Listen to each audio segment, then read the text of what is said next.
The overall goal of the following experiment is to determine the size of the oligomer formed by a small hydrophobic polypeptide in C14-sulfobetaine detergent and the stability of this oligomer when pH is changed.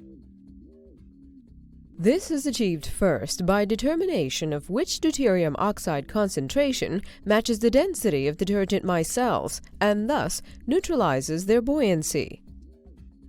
As a second step, a set of sedimentation equilibrium experiments for the small hydrophobic protein samples solubilized in C14-sulfobetaine detergent is run with the determined deuterium oxide concentration.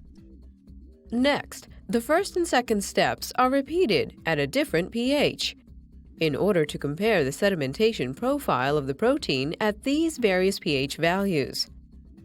The results will show both the oligomeric size of the small hydrophobic protein in this detergent and the effect of pH on the stability of this oligomer in C14-sulfobetaine detergent. Visual demonstration of this method is critical because there are several steps involved, like assembly and loading the cells, density matching, and reaching equilibrium conditions.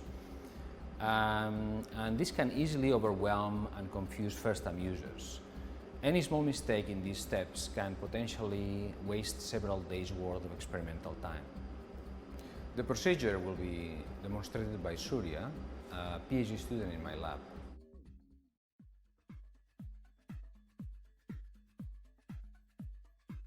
First, prepare 10x buffer and 50x detergent stock solutions and filter sterilize each through a